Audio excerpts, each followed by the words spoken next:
5,000 की जगह 25,000 heavy dose injection से और भंडारी अस्पताल में गलत इलाज ने ले ली एक और जान। आज जबलपुर में एक बार फिर भंडारी हॉस्पिटल सुर्खियों में। नामदेव परिवार के जुझारू अधिवक्ता की ली जान। आपको बता दें कि नामदेव परिवार का आरोप है कि चौथा पुल स्थित भंडारी अस्पताल अनियमितताओं का घर है, जहां मरीज का गलत इलाज किया जाता है।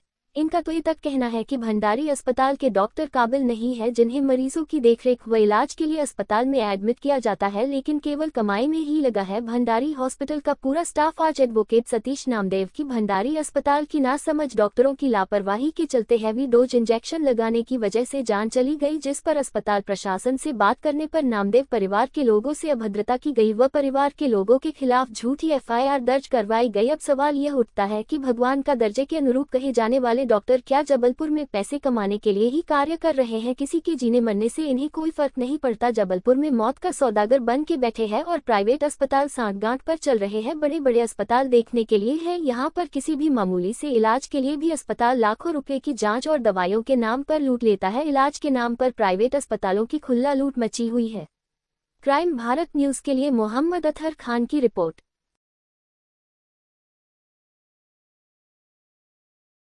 अस्पताल प्रबंधन अगर इस मामले में गलत साबित होता है तो क्या कार्रवाई की जाएगी? यदि अस्पताल प्रबंधन इस मामले में गलत साबित होती है तो इनके खिलाफ आपराधिक प्रकरण दर्ज होगा।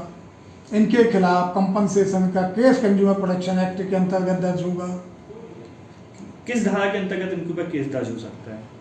जैसे देखा गया पेपर कई बदले गए हैं, कई पेपर बदल दिए, मैनिपुलेशन का केस आएगा, दस्तावेजों के साथ छेड़छाड़, इन संबंध में इनके खिलाफ मामला दर्ज होगा। एक मरीज की आपने जान ली है जो कि अच्छा हो गया था और आपने 5 की जगह 25,000 mg के इंजेक्शन लगा दिए। ऐसे हॉस्पिटल आपको क्या लगता है कि जो सिर्फ पैसे के लिए हॉस्पिटल चला रहे हैं, ऐसे हॉस्पिटल बंद होना चाहिए? आज की स्थिति में ये मान के चलिए आप कि इनमें हॉस्पिटल में मानवता का कोई गुण मौजूद नहीं है।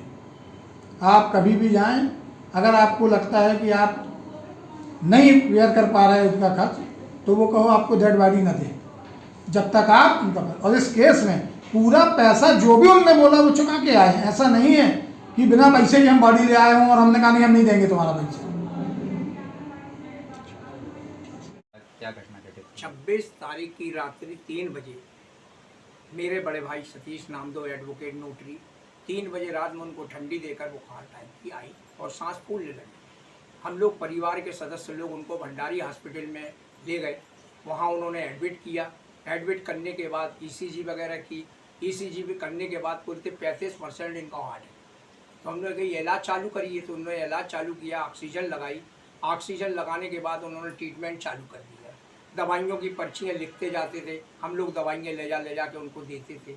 इसी तरीके से 26 तारीख बीती, 27 तारीख बीती और इन्होंने थोड़ी सी लाचार व्यवस्था भंडारी हॉस्पिटल की देखने इस बात को आई कि जो पर्ची में लिखी गई दवाइयाँ हम लोगों ने बाकायदा लेकर दी और उन्होंने लगाई। जो किस आदेश पे लगाई, उनके बड़े जो हेड है जो भंडारी जी, अजय भंडारी जी, जो अभी कह रहे हैं आज की तारीख में हम लोग उनसे बोले कि डेड हो चुकी है मेरे भाई की, ये 1 जुलाई को उनका निधन हो गया, तो आप हमारी फाइल, क्योंकि आपका पैसा पूरा हम लोगों ने चुकता किया, किसी भी प्रकार की कोई अभद्रता नहीं, किसी भी प्रकार की नहीं, तो आपने कहा 2 दिन बाद आना, आप एप्लीकेशन लगाओ। हम लोगों ने लगवा दी। मेरे भाई योगेश नामदेव एडवोकेट, शैलेश नामदेव, उनके पुत्र, दोनों पुत्रों ने जाकर एप्लीकेशन दी। उनके मैनेजर जो थे उनकी अभद्रता से ये महसूस कर दिया उन्होंने कि हम लोगों को मजबूर होना पड़ा कि पूरा परिवार वहाँ पहुँचा। जो बोल रहे हैं अजय भंडारी जी कि 80, 70, 80 लोग, तो आप अपना कैमरा, CC कैमरा खोल कर देखें। इस प्रकार की कोई हमारे परिवार के सदस्य और परिवार के लोग पहुँचे थे और निवेदन करने के बाद आपने कहा कि फाइल आपको मिल रही है। मिलता खुद कर रहे और दूसरों पे आरोप लगा रहे, जान स्वयं ले रहे और दूसरों पर सच्चाई बता रहे हैं आप। हमने